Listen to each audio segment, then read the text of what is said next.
Superlibres, Mutarelli, Folha de Rosto. A partir do Lima Barreto, do Teatro do Corpo Santo e de livros do Dionélio Machado, dá para estabelecer uma linhagem que fala da loucura na literatura brasileira. Uhum. Por que a loucura é tão atraente para a literatura? Eu acho que a literatura, eu acho que a loucura ela é tratada às vezes na literatura. Acho que é uma forma de você exorcizar ou tratar um pouco disso, né? Acho que por isso ela é presente nas artes em geral, né? Não só na literatura. É tudo muito próximo também, né? Eu acho que é muito próximo, é um trânsito próximo, e tem uma coisa que, a única coisa que é diferente, talvez, a loucura é uma coisa muito triste, né? Muito triste quando ela está perto. E acho que é necessário, é um exorcismo mesmo. Acho que a arte, vários trabalhos, eles tentam tratar isso. O meu trabalho sempre foi o meu tratamento.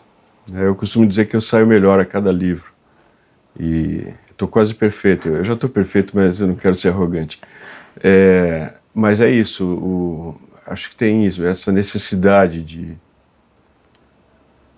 de jogar isso, de olhar para isso de alguma forma, né? Você falou que loucura e literatura são próximos, mas próximos como? Quando eu estou escrevendo, eu estou lá. Quando eu estou escrevendo, é uma espécie de surto. Quando eu estou escrevendo, eu sou tomado, às vezes, por um outro estado, né? Por um outro estado. Eu estou toda a minha realidade está alterada,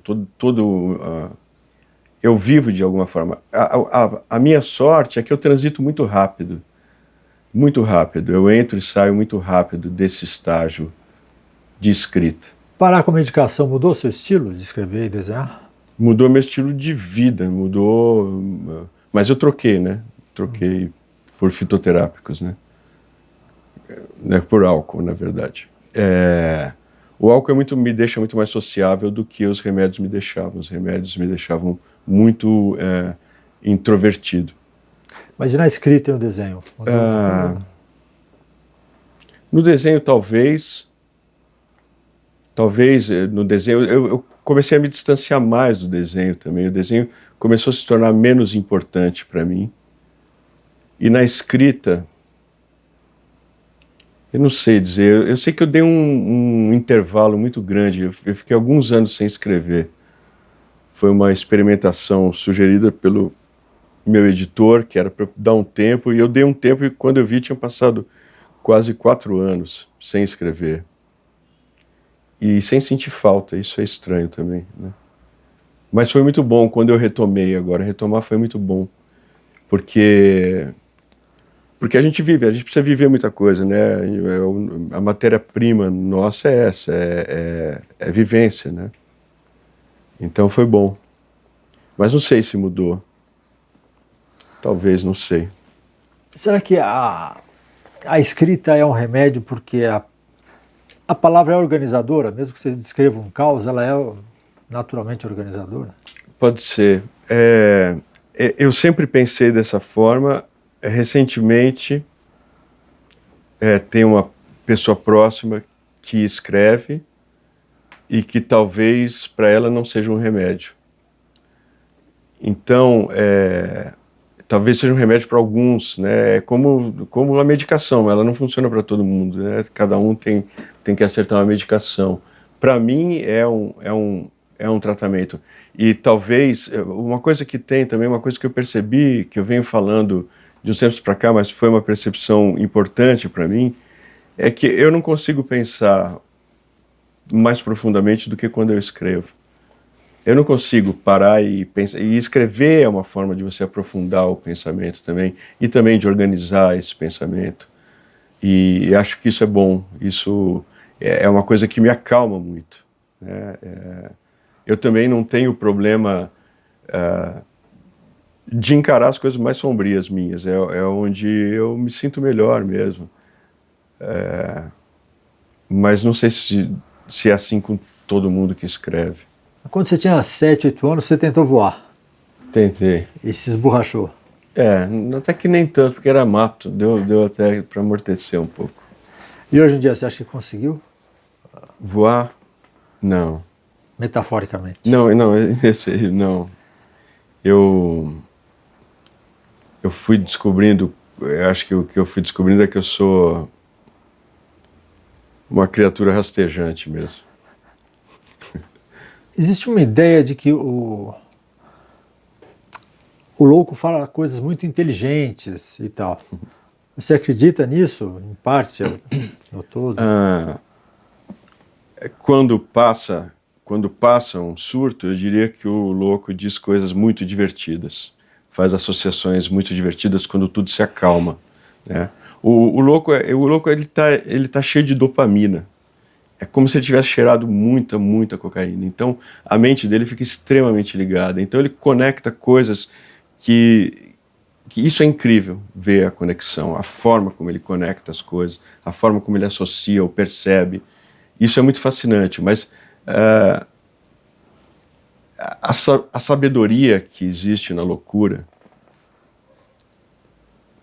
é a sabedoria. A minha avó, quando estava idosa, ela é bem velhinha, pouco antes dela morrer, ela fez uma revelação para mim. Eu usei isso numa outra história também, que ela falou, eu tenho 88 anos, eu sei o que eu digo, a vida é uma merda. Como você explica o prazer cerebral de escrever? Durante um tempo eu ouvia muito música chamada minimalista, né? E eu tinha um importador de CD que me mandava o CD, coisas que eu não conhecia, para degustação. E ele falava, ouve aí e daqui uns 6 meses você me diz se gostou ou não. É 6 meses de degustação, porque tem tipo Xenaxes, Ozenaxes, tem uns caras que é matemática. Aquilo não emociona, aquilo é matemática. Só que você fica ouvindo aquilo um tempo, e não é só aquilo, mas o que se passa atrás da sua cabeça. Um momento, às vezes 1 ano depois de ouvir um disco desses, você vai se emocionar com aquilo. E essa emoção é o que eu procuro no meu trabalho.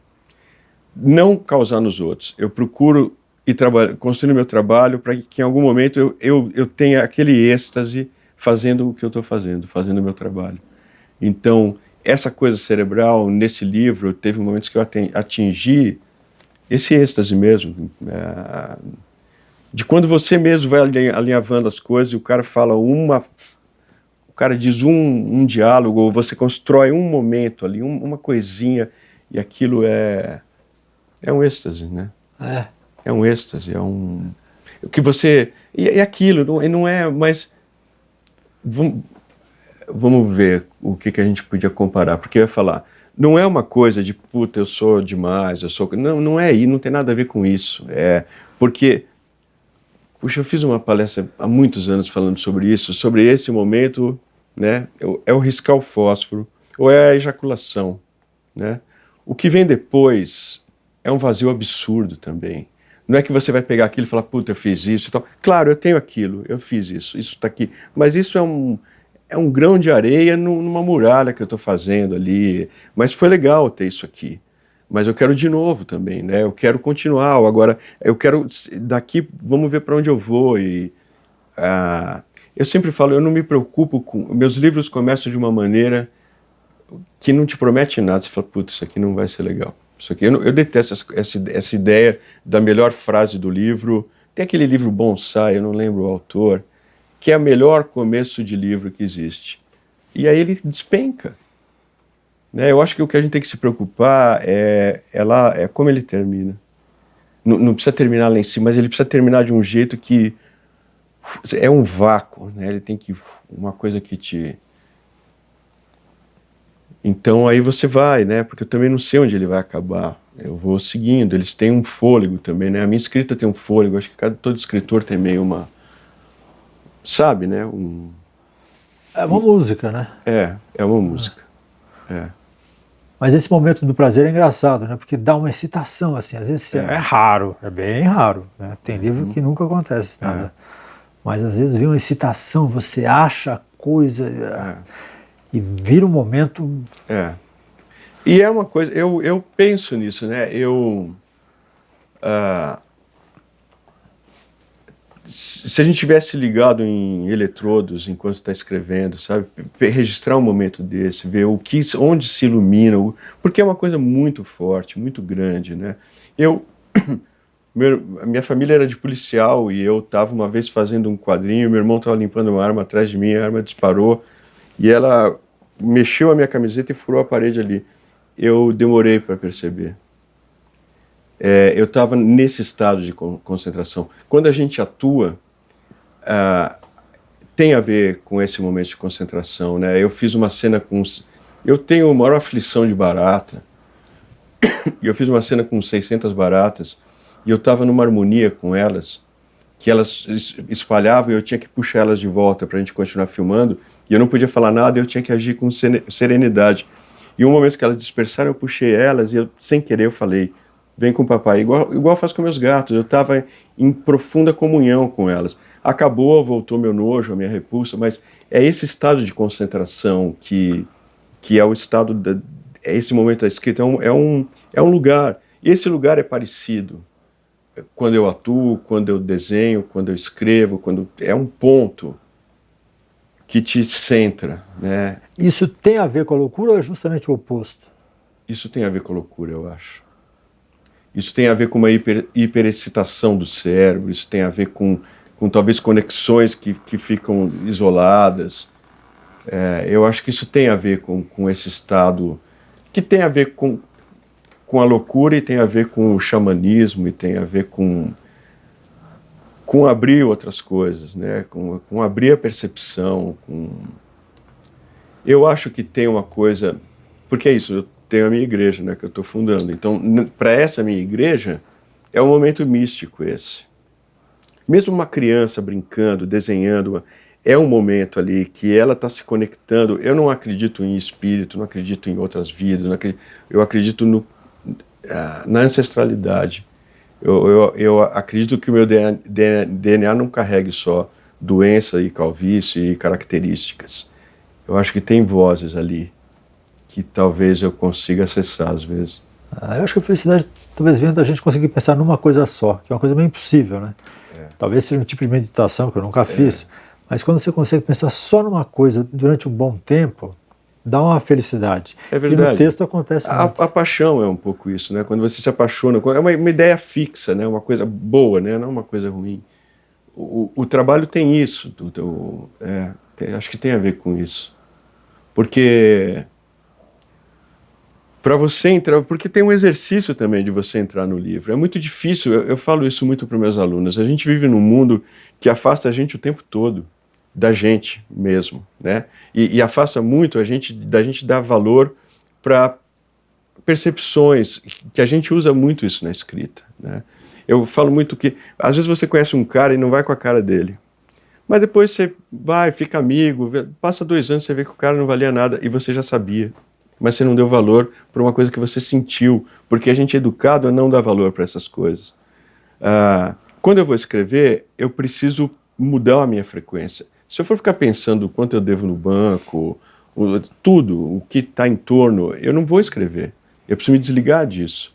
Então, você precisa acessar essa concentração. A música me ajuda, às vezes o próprio estado de eu ligar o computador, começar a ler o que eu escrevi ontem, e vai, né? Uma hora você acessa isso e aí eu não estou pensando em mais nada. Então, aí é uma ideia fixa mesmo, né? Ali é um ponto, é o meu único foco ali. Se eu saio dali, eu perco. Tem dias que a gente escreve e sabe que está arrastando, né? E quando você vai, e é o que você falou da música, é o que eu sinto, está desafinando aquilo não. Aí você tem que mexer naquela parte, né? Mas tem a ver com. Eu acho que tem a ver com a loucura.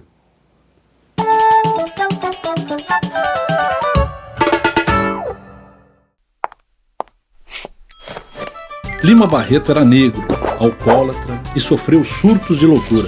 Mas isso não é importante. O importante é que foi um dos nossos maiores escritores. Ele colaborou intensamente na imprensa e escreveu livros como Recordações do Escrivão Isaías Caminha, Triste Fim de Policarpo Quaresma e Cemitério dos Vivos, que conta suas internações no hospício.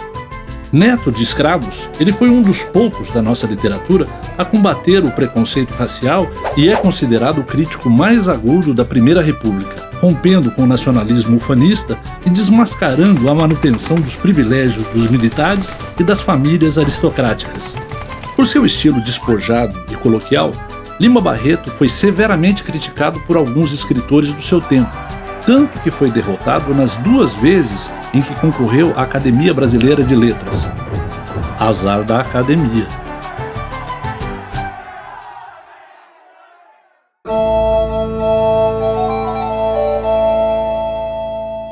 Existem temas proibidos para as crianças? Talvez exista um grupo de pessoas bem intencionadas e com a bandeira da pseudo-proteção infantil que queiram censurar alguns livros das estantes desses pequenos leitores. Mas é preciso pensar e lembrar que literatura não é livro didático, não quer ensinar e nem é livre de contradições. A literatura trata dos dilemas humanos, dos sentimentos e dos valores. E também trata de temas difíceis, como a loucura, por exemplo, que foi tema de muitos livros clássicos. Mas, diriam os bem-intencionados adultos dos quais falamos, esse tema poderia ser levado para as crianças? Sim, responderiam com ênfase os especialistas em livros e leitura para as crianças. E um bom exemplo disso é Esmalha, que neste projeto gráfico maravilhoso, nós podemos tirar um livro que abre uma capa com esse vermelho sangria e apresenta o poema de Alfonso de Guimarães, um escritor mineiro que teria agora quase 150 anos.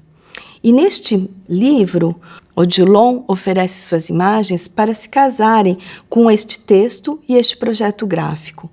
Então, o poema Esmalha diz assim: Quando Esmalha enlouqueceu, pôs-se na torre a sonhar. Viu uma lua no céu, viu outra lua no mar. No sonho em que se perdeu, banhou-se toda em luar. Queria subir ao céu, queria descer ao mar. E no desvario seu, na torre, pôs-se a cantar. Estava perto do céu, estava longe do mar. E como um anjo pendeu as asas para voar. Queria a lua do céu, queria a lua do mar. As asas que Deus lhe deu ruflaram de par em par. Sua alma subiu ao céu, seu corpo desceu ao mar. Então, num poema tão lindo, essa publicação apresenta com essas imagens tão delicadas e trata de um tema tão difícil que é a loucura e também o suicídio. A gente pode ler para as crianças e ser de uma forma mais leve, porque as imagens fazem com que a gente visse como se fosse uma princesa numa torre que vai em busca de um sonho, mas mesmo assim tratando de um tema e possibilitando a conversa sobre esse tema difícil. E ele é apresentado sem nenhum rodeio, né? E utiliza a tragédia como um gênero poético e apresenta nesse belo exemplar de um casamento perfeito entre linguagem verbal e linguagem visual.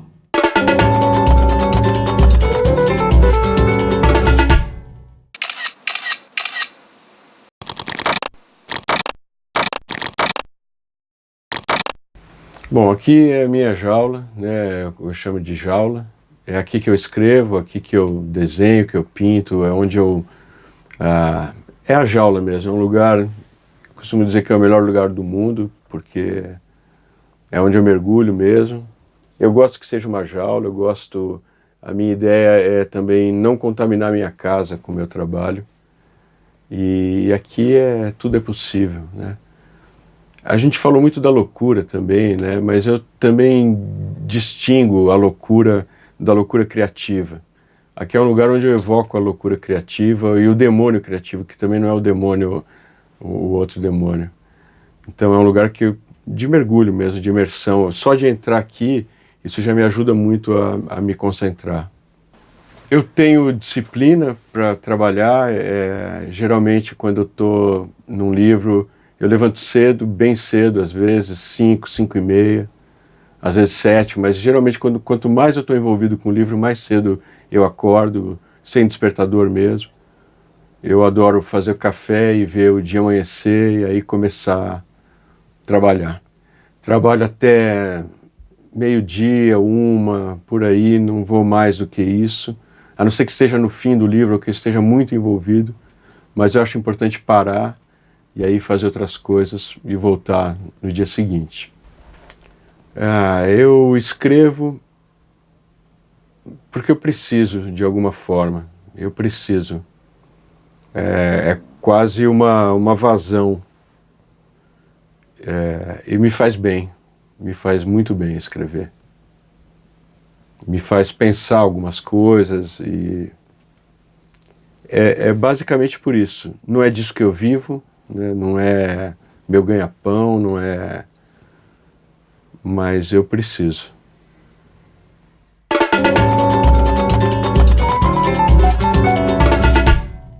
Olá, tudo bem? Meu nome é Denise Mercedes e eu vim aqui contar um pouquinho pra vocês do Grifo de Abdera, do Lourenço Mutarelli.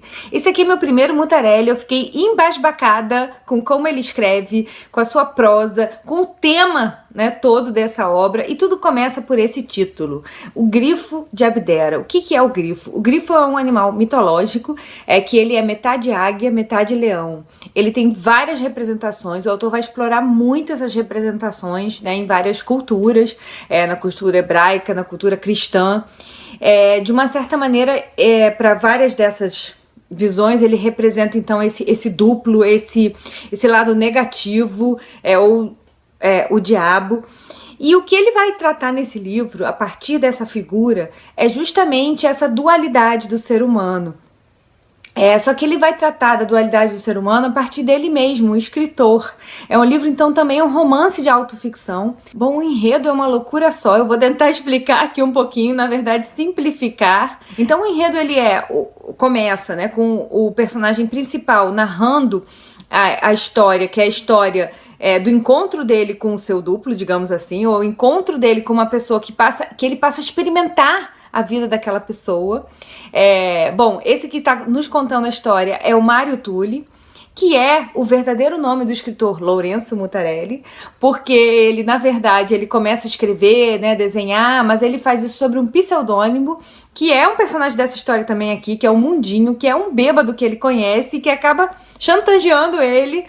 Mas o Mário Tulli, ele vai nos contar aqui, na verdade, o encontro não só com o Mundinho, mas o encontro com Oliver Mulato, que é um professor de educação física, que ele tem um momento de ruptura na sua vida toda começa a desandar, e quando a vida dele começa a desandar, ele começa a escrever. E o que ele escreve? Uma história em quadrinhos. E o que você, de repente, se depara aqui no meio desse livro? É essa história em quadrinhos, aqui, no meio do livro. Não, gente, esse livro é muito incrível, esse livro é uma celebração da literatura, ele vai desconstruir aqui toda a arte da escrita, toda essa glamorização do escritor, vai falar de obsessões, de taras, de dores, da dualidade do ser humano, assim, de uma forma muito incrível.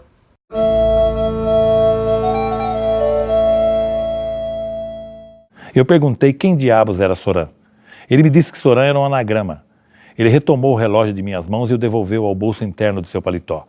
E então, quanto vão me dar por ele? Vinha um cheiro forte de fossa que subia do ralo e invadia meu nariz. Invadia a sala toda. Cheiro de merda. É do ralo, afirmei.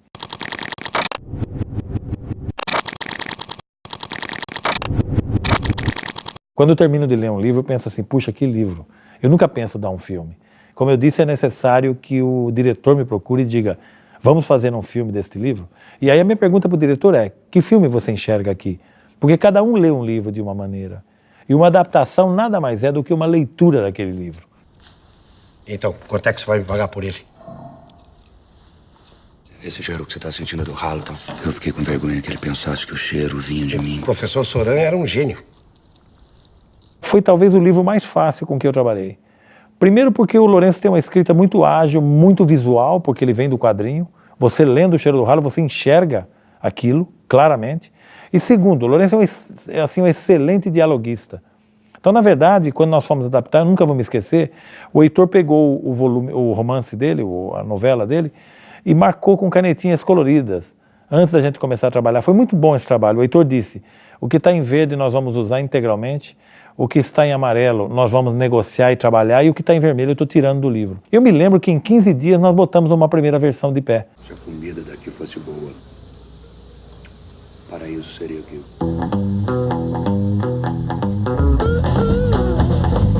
Vou pegar um refri pra você.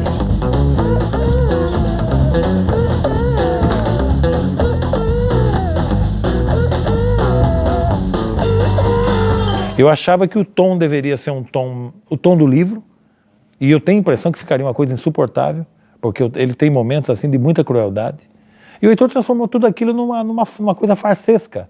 E aí está o brilho do filme. Fora a coisa plástica, que na minha opinião é uma implosão plástica. Isso aqui cheira a merda. É a do ralo ali. Não é, não. Ah, o cheiro vem do ralo ali. O cheiro vem de você. Os atores compraram a briga. Cada um que chegava sabia que teria uma participação e procurou transformar isso numa participação especialíssima. Se você olhar, são solos. Você sabe que Deus criou o mundo. São pequenos solos de cada personagem contracenando, basicamente com Selton Mello. E também tem a provocação do Selton. O homem é o Deus do conforto. Trabalhou-se com um roteiro muito bem escrito, assim, do ponto de vista de execução, mas os atores tinham também uma liberdade para ali, para improvisar um pouco. Então esse mix dá ao filme uma leveza que torna o filme muito palatável, um filme muito engraçado. Eu acho assim, as pessoas se surpreenderam com aquilo.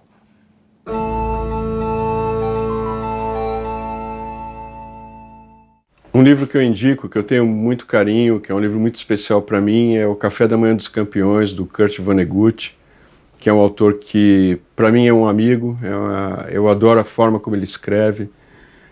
Sempre que a história começa a pesar, vai para um lugar um pouco mais triste, ele vem com uma piada de salão, então isso te desconcerta totalmente. Eu tive uma crise de choro e de riso simultânea algumas vezes lendo Vonnegut. É um cara que eu recomendo muito, é um grande amigo.